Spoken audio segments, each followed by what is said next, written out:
সকাল থেকে রাত পর্যন্ত এত কাজ করতে হয়, মাঝে মাঝে হাঁপিয়ে উঠি।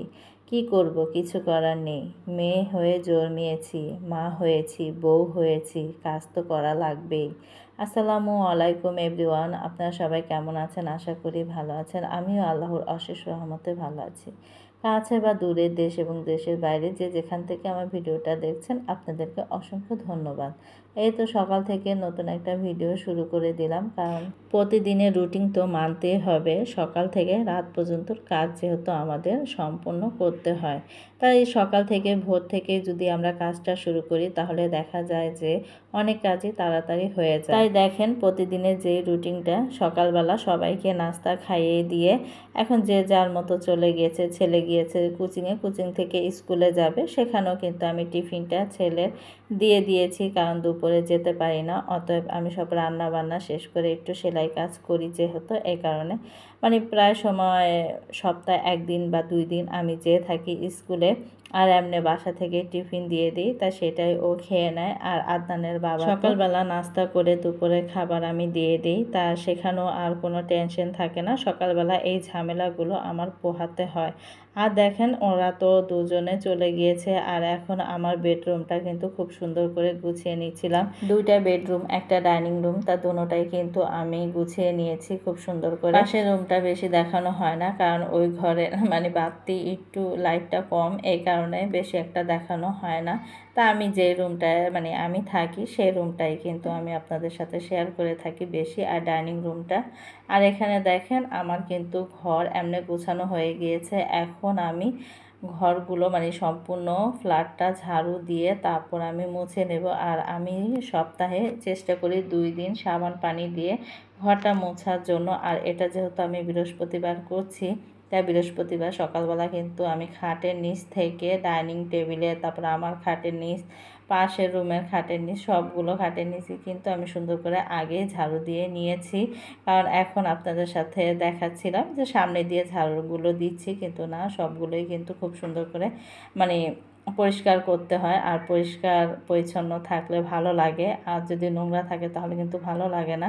এই তো দেখেন, আর আপনারা তো জানেনই, দেখেন আমার টাইলসটা এত প্রচুর পরিমাণে সাদা। একটা চুল যদি পড়ে, একটা কিছু যদি পড়ে, এমন ফুটে থাকে কি বলবো, আর দেখতেও কিন্তু খারাপ লাগে। তাই প্রতিনিয়তই আমার এই রুমগুলো কিন্তু মুছতে হয়, সব সময় পরিষ্কার পরিচ্ছন্ন করে রাখতে হয়। আর আমার কাছে ভালো লাগে, একটু নোংরা থাকলে ভালো লাগে না। কিছুদিন আমার শাশুড়ি থেকে গিয়েছে, সে আবার পান খায়, ঠিক আছে, কিন্তু পানে সুপারি ফালায়। বুড়া মানুষ, মুরব্বী মানুষ, কিছু করার নেই।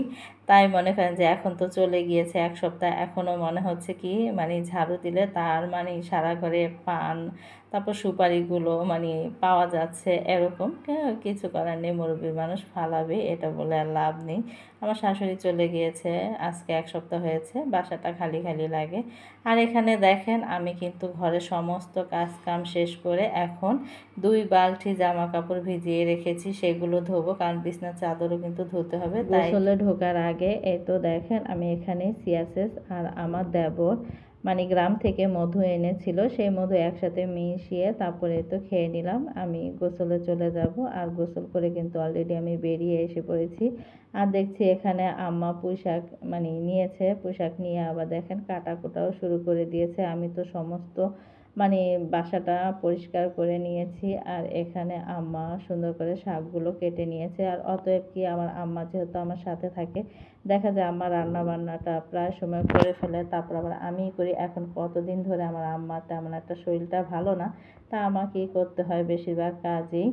আর যেহেতু আম্মা আর আমি একসাথে থাকি, দেখা যায় যে অনেক কাজ আমি যখন সেলাই কাজটা করি সকালবেলা, আমার আম্মা কিন্তু দুপুরে রান্নাটা সেরে নেয়, তা সেই দিক দিয়ে আমার একটু উপকার হয়। শাক কাটা হয়ে গিয়েছে, এখন কিন্তু ধোয়া পাকলাও হয়ে যাচ্ছে, সবগুলোই কিন্তু সুন্দর করে ধুয়ে নিয়েছিলাম। আজকে বেশি কিছু রান্না করব না, কারণ শুক্রবারের দিন যত সিম্পল রান্না করা যায় ততই ভালো। কারণ আদনানের বাবা শুক্রবার তো আর খাবার নেয় না, এই কারণে আমার তাকে নিয়ে টেনশন থাকে না, যে কোনো একটা রান্না করলে এনাফ হয়ে যায়। আর এখানে দেখেন হাতে মাখিয়ে কিন্তু ডালটা বসিয়ে দিয়েছি, আর পুঁইশাক রান্না করা হবে, আর তেলাপিয়া মাছ ভেজে নেব। শর্টকাট রান্না, অত বেশি কিছু করি না। কারণ বৃহস্পতিবারের দিন বললামই তো, আমার কাছে মনে হয় বৃহস্পতিবারের দিনটা অনেক কাজ থেকে যায়, তাই রান্নাটা যদি একটু সিম্পলভাবে করা যায় তাহলে দেখা যায় বাড়তি অনেক কাজই করা যায়। যেমন আমি পুরাটা ফ্ল্যাট মনে করেন ওপর থেকে মানে ঝাড়া হতে ফার্নিচার মুছে সবগুলোই কিন্তু অফ ক্যামেরা করে নিয়েছি, আর যতটুকু পেরেছি ততটুকুই আপনাদের সাথে শেয়ার করেছি। তারপর আবার মনে করেন বালতি ভরে ভরে মানে বিছনার চাদরগুলো মানে ধুই, এক সপ্তাহ পর পর যেহেতু আমি ধুই এগুলা, তাই বুধবারে রাত্রে আমি উঠিয়ে রাখি, বৃহস্পতিবার দিন সকালবেলা আমি ধুয়ে দিই, এরকম অবস্থা। এই কারণে মনে করেন যে 2 বালতি জামা কাপড় ধুয়েছি আজকে, অনেক জামা কাপড়। আর এখানে দেখেন এই তো শাকটা কিন্তু প্রায় সিদ্ধ হয়ে যাচ্ছে। যারা এই পর্যন্ত আমার ভিডিওটার সাথে আছেন তাদেরকে অসংখ্য ধন্যবাদ, একটা লাইক দিয়ে ভিডিওটা কন্টিনিউ করেন। আর যারা এখনও আমার চ্যানেলটা সাবস্ক্রাইব করেননি, ভিডিও দেখছেন, তারা অতএব সাবস্ক্রাইব করে দেন। আর যখনই মনে করেন যে আমি নতুন কোনো ভিডিও ছাড়বো তখনই আপনাদের কাছে নোটিফিকেশন চলে যাবে। কিছু কিছু আপু ভাইয়াদের কথা কি বলবো, আমি 2-3 দিন আগেও একটা কথা বলেছিলাম যে ভিডিওতে দেখে ঠিকই, দেখে একটা সাবস্ক্রাইব করে পরে দিয়ে আমরা যখন সাবস্ক্রাইব করি তখন তারা কেটে নিয়ে যায়। আমি জানি না তাদের কি মানসিক সমস্যা নাকি বলতে পারছি না, কারণ আমরা যখনই তাদেরকে সাবস্ক্রাইব করতে যাই তারা কি করে তার কতক্ষণ পরে সাবস্ক্রাইবগুলো কেটে নেয়। এগুলো কিন্তু মনে করেন দেখলে খুবই খারাপ লাগে। আমি তো করে আসছি, কেন তোমরা সাবস্ক্রাইবগুলো কেটে নিলে? আমিও তো পারতাম যে এখন চলে যাই তোমাদের চ্যানেলে, যে আমিও সাবস্ক্রাইবগুলো কেটে নিই, কিন্তু ওরকম নোংরা মন মানসিকতা আমার ভিতরে নেই। আমি যাকে করেছি এক মহান আল্লাহ পাকই আছে, যারা এই কাজগুলো করে তাদের কথা আর কি বলবো, আল্লাহ পাক আছে, তাই সেই দেখবে। তা আল্লাহ পাকের কাছে সব কিছুই মনে করেন যে বলে রেখেছি, আর কিছু বলার নেই। আমি না পারতে বলতাম না, কিন্তু যখন খুব খারাপ লাগে তখনই বলি। মানে সেদিন দেখলাম যে 3-4টা সাবস্ক্রাইব একসাথে কেটে নিয়েছে, যে মানে আমার কাছে খুবই খারাপ লেগেছে, এই কারণে বললাম। কারণ আপনারা এরকম করবেন না, এতে করে আপনাদের চ্যানেলেরই ক্ষতি হয়। দুপুরবেলা প্রায় 2টা বাজে, মানে এরকম বৃষ্টি হচ্ছে কি বলবো। আমি আজকে অনেক জামা কাপড় ধুয়েছি বললামই তো, বিছনা চাদর থেকে ছেলের স্কুলের ড্রেস যেহেতু 2টা, এই কারণে মনে করেন একটা পরে যায় আর একটা রেখে যায়, মানে হয়ে যায় 2 সেট, তাই প্রতিদিনই ধুয়ে দেওয়ার চেষ্টা করি। তাই বৃষ্টিও পড়ছে আর আকাশটা মেঘলা মেঘলা হয়ে আছে, জানি না জামা কাপড় কখন শুকাবে। ভালো বৃষ্টি হচ্ছে আর মনে করেন টেনশনে আছি, কারণ ঘর পুরো অন্ধকার হয়ে আছে, এমনিতে আকাশ মেঘ দিয়ে ঢাকা, মানে অন্ধকার হয়ে আছে। আর দেখেন ভালোই লাগছে আজকে, কিন্তু তেমন বাতাস নেই, কিন্তু অনেক জোরে বৃষ্টি হচ্ছে। জামা কাপড়গুলো যে ভেতরে নেব, কোথায় নেব, এই কারণে যেভাবে আছে ওইভাবেই রাখছি, কারণ আসলা যদি আসে মানে বৃষ্টির, ওটা কিন্তু আমাদের বারান্দা ভরে যায়, তাই কিছু করার নেই। যেহেতু মানে এগুলো দড়িতে মেলে দিয়েছি, তাই এভাবেই থাকবে। আর এই তো দেখেন আমি দেখাচ্ছিলাম, ওখান দিয়ে ভালো বোঝা যাচ্ছে না, এখান দিয়ে দেখাচ্ছিলাম, দেখেন কি পরিমাণে বৃষ্টি হচ্ছে। আর যত সময় যাচ্ছে বৃষ্টি কিন্তু বাড়ছে, এরকম একটা অবস্থা। আর অনেকে দেখেন ভিজে ভিজে কিন্তু আসছে, যারা ছাতা নিয়ে বের হয়নি তারা কি করবে, অনেকক্ষণ ধরে যেহেতু বৃষ্টি হচ্ছে ভিজে ভিজে আসতে হবে, কিছু করার নেই। দুপুরে খাবার খেতে বসবো এমন সময় কিন্তু মানে অনেক জোরে বৃষ্টি নেমেছে, তাই বারান্দা চলে গিয়েছি। আর মাছ কিন্তু আপনার মনে করেন গরম গরম ভাজা খেতে ভালো লাগে। আর এখানে দেখেন ডালটা হাতে মাখিয়ে বসিয়েছে, কত ঘন হয়েছে।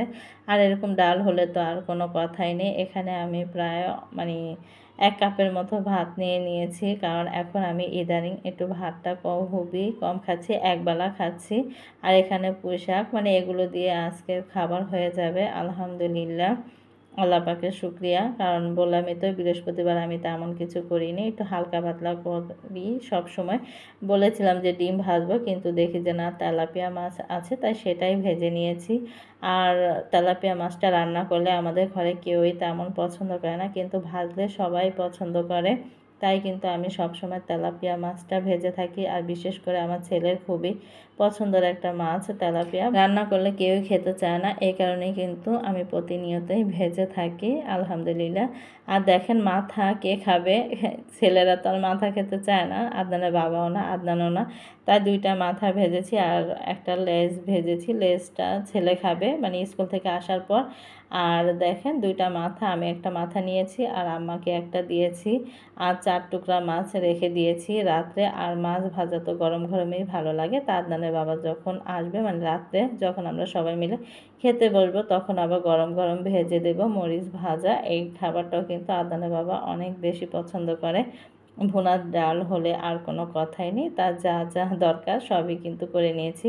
আর মরিচ ভাজা মানে মাছ ভাজা হবে কিন্তু মরিচ ভাজা হবে না তা তো হয় না। আমি যখনই মাছ ভাজি না কেন, ইলিশ মাছ হোক তারপরে এই মাছ হোক, যে কোনো মাছই ভাজি না কেন আমি কিন্তু সবসময় মরিচটা ভেজে নিই, কারণ মরিচ ভাজা দিয়ে মাছটা খেতে কিন্তু অনেক ভালো লাগে।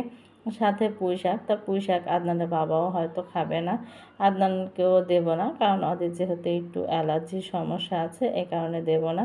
আর এখানে দেখেন আমি মরিচটা কিন্তু ডলে নিয়েছি, এখন একটু ভুনা ডাল দিয়ে খাচ্ছিলাম। ভাতের পরিমাণ খুবই কম যেহেতু অল্প অল্প করে সবগুলোই একটু একটু করে খেয়ে মানে আপনাদের সাথে শেয়ার করছিলাম। আলহামদুলিল্লাহ এত মজার খাবার কি বলবো। ভিডিওটা আর বড় করব না, সবাই ভালো থাকবেন, সুস্থ থাকবেন, আমাদের জন্য দোয়া করবেন। আল্লাহ হাফেজ।